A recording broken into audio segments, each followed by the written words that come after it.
Sitting here watching my favorite YouTubers. Podcast, you can find out wherever you get your podcasts from. Go check these guys out, man. They're fire. What's happening, you guys? Welcome back to the YouTube Barber Academy. This channel is solely focused on barber, and if you're trying to learn, you're trying to grow your skills, you're trying to figure this business out, man, I got you. We got over 300 videos, so you might want to consider subscribing if you haven't already. And do me a favor, man, smash that like button and drop a comment if you got any questions. So today's just going to be a cool little vlog, man. I want to share with you guys some of the stuff that we're doing. I'm creating a companion book. I'm going to explain how that's going to work. And I want to shout out Tomb Squad specifically, man, because Chris Basio did a reaction to one of my videos. It was real positive. It was real nice of him to do that. And in thanks, man, I ran out and I bought some no drip. And I'm doing my best to actually figure out what the best possible air gun is to use. So I'm kind of hoping I can get my hands on one of those Tomb 45 compressors, the new ones, but they're back ordered right now. But until I can get another cordless compressor, I decided that I'm gonna do some deep research and try to find like the best actual spray gun, because I've had a bunch of different spray guns. They always get clogged, they always cause me issues, and I'm so tired of dealing with that, man. I just want one that's like easy to clean and actually pushes color through good. As far as mixing your own Kiss Express versus no drip, I've actually used no drip before. I think it's a fantastic product, and I'm gonna do a little talking about it once it gets here. But I didn't have hardly any of the issues that I've been running into with my Kiss Express. Now I know that the bottle of Kiss Express that I'm using, it's getting kind of old. The stuff is just not mixing that well, and it's just causing me grief every time I try to go do an enhancement. Like I tried to do one 2 days ago, and it was just a disaster, man. I wound up actually washing it out and taking my photos with that. So I'm tired of dealing with that, man. So I'm really trying to step up the enhancement game next. And then also I want to shout out Sean Cuts Hair. I went and I scooped up a couple of his color cards. So I got a 5-pack of those coming. So I can't wait for those to get here, because that's just going to make things easier, man. I'm tired of wasting business cards, and I'm tired of cutting my own little things and just losing them. And I reached out to this company that's got some really nice like spray guns and stuff, and I think I might do an affiliate with them and find something that really works well, because I'm just so tired of the monotony of the machine clogging and giving me problems and all that, you know. So pretty cool, man. These people, they already reached back out to me, sent me an email. We'll see where it goes. Well, thanks to the magic of video, the Tomb 45 and the Sean Cuts both came, and I'm gonna unbox it right here. So here we go. All right, so I got 3 Onyx Black and 2 Black Brown. So can't wait to get back to the shop tomorrow to do this. Another thing that's really cool about these, I don't know if you guys can hear that, but they got a little ball in there to help you mix it. Super cool, man. Makes it a lot easier. Next, this one here. Let's see what this looks like. Probably wasn't necessary to use the knife. Here we go. Oh, these are nice. What? Oh my God, it's gonna be so much better, man. And I got one for the whole team, so I'm gonna give these to some of my other guys that do enhancements. Big shout out to Sean Cuts for the cards, man, and a shout out to the Tomb Squad for the dope color. Can't wait to get back to the shop and use it tomorrow. So I'm over here in my studio, man. I wanted to show you guys some of the way that I do this, give you a little tour of my studio. Now, my studio is actually a closet. It's not so grandiose. You know, someday I'm gonna have a better place to do this, I think. But I want to show you some of the stuff I do when I edit that makes things a little bit easier. But I'm gonna tell you right now, this studio is a total mess. So first thing I gotta do, man, I gotta clean this up. Hey, there we go. But what's kind of cool about this is I can change it a bunch of different colors or whatever. Not working also. There we go. Red for the channel colors. Now, but you know what kind of sucks? These are LED light strips that I just stuck on the back of this, but actually if I'm using better cameras, you see that it kind of blinks, so I think I'm actually gonna have to remove that. Kind of sucks, but one thing that's good about this closet is I get good sound in here. That's about it. But I really got to do something better about these lights, man. I can't stand that this is flickering, especially if I'm gonna start using this camera. And by the way, if you guys like the video quality, let me know down below, because I'm actually using the Sony ZV-1. I'll leave a link to it, but I really think this is probably one of the sickest and coolest little vlogging cameras I've ever used. Plus, it's got this little product feature thing. Boom, boom. But the thing is, you don't want it to be able to see your eyes. As soon as it sees your eyes, it just locks on. So it's just such a cool vlogging camera. It's got great stability, and it's just a little bit easier than running around with something like this. So like this is like one of my main rigs that I use for a lot of professional work. This is a Sony A7S III. I got an Atomos Ninja recorder on here and a couple other things attached to it. But this is a lot of trouble, man. Like when I set up to film, I get so many things out. It's so much work. And then if something goes wrong when you film and you got to film it again, man, it's just disheartening. This was from 92. I'm gonna put these up, man, in here because I just think these are super cool.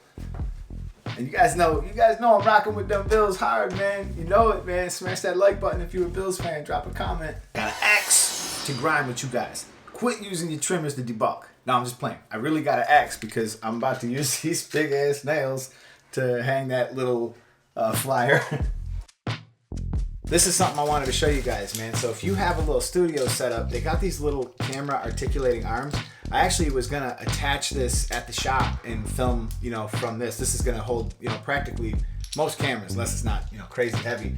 But this is what I do in my studio. I had it sitting right here, so I'm actually gonna put this back on.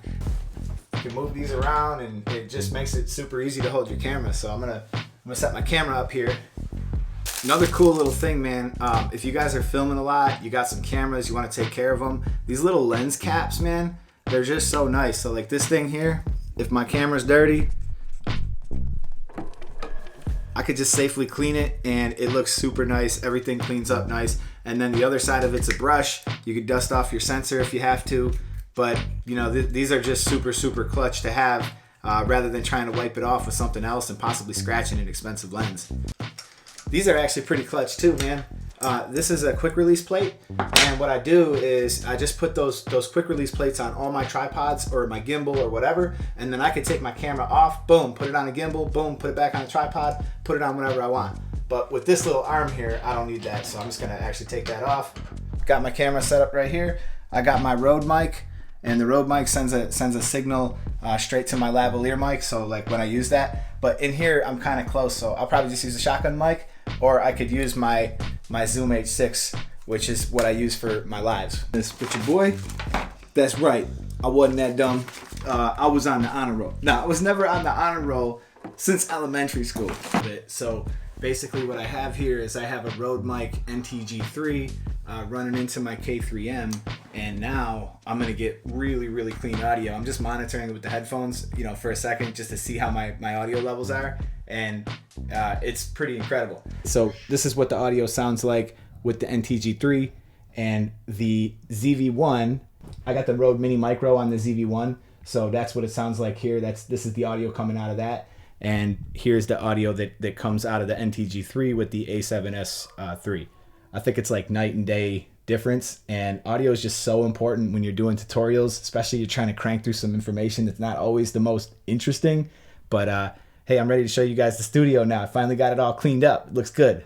Let's do it. This is like a typical filming situation for me. Let me show you how I use my little walk-in closet to the best that I can. So over here, I got my camera set up good. I got my build stuff up here. Got my script ready to go so that when I'm looking at the camera, I could see my script behind it.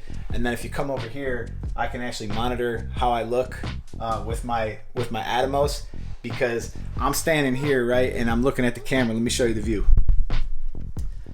So, I'm looking over at this camera, right, and I really can't see myself that well. So you guys could see I got my ZV-1 pointed over here at my A7S, and I'm trying to do this work on the board, and it's really hard for me to be able to see myself in that. And so that's why I got my monitor here, so I could glance at this, make sure everything's in focus, make sure everything's going good. Next, we got the ring light above that's giving me pretty good light. It's not the greatest light. Let me show you my collection behind me. And as I said, I know these lights are flickering and it's driving me nuts, so I'm gonna get rid of this LED strip behind here.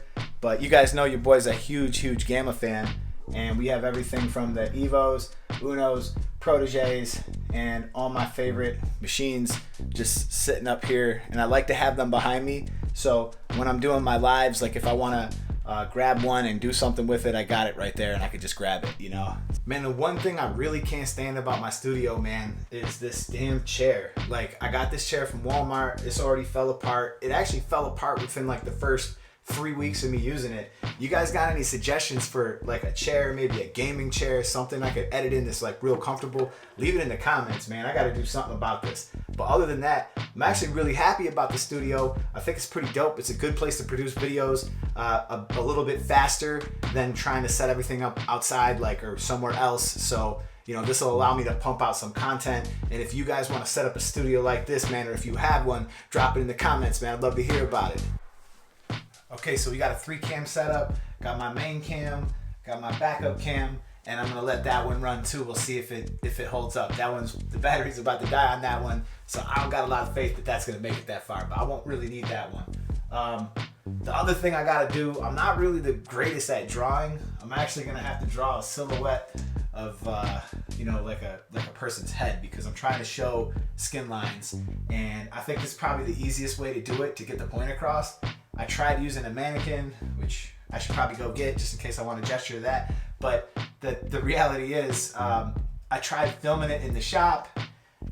This is probably going to be the easiest way to really get you guys to understand what I'm trying to convey. What's up, you guys? Welcome back to the YouTube Barber Academy. And if you're new, this channel is about all things barber. I got over 300 videos to help you learn. All right, yo. It's an extra element that I wanted to add to this taper blade versus fade blade. I got Chad over here, and he's going to do the first challenge on this. He's going to work for 2 weeks using only the taper blade. So don't use your fade blade. Set in all your guidelines with your taper blade, and we're going to report back in another video how he feels about it afterwards. I'll let you know. I'm pretty happy with how that went. I really feel like I filmed it a lot better this time, and I think it's going to come out really good, and I think it's going to help a lot of people. Man, I'm so pumped about this. This box came, and I didn't know it was coming today, so I'm going to open this up real quick. The cord was... And the hair. But it's kind of got everything to do with cutting hair, if you know what I mean. So what I got here, I got an 85mm lens. Another one. This is my second one because this one's a lot smaller. This is going to be a lot easier, and I decided that I'm going to switch to this one. So hopefully, it's a used lens. Hopefully it works. This is so much smaller than my other one. Nice E-mount. I mean, seriously, look at the size of this 85 and look at the size of this one. Which one do you want to carry around on a day-to-day? Now, the difference is this one's actually a cinema lens. It's fully manual. There's a lot of advantages to using this. I could throw my matte box on it and go crazy.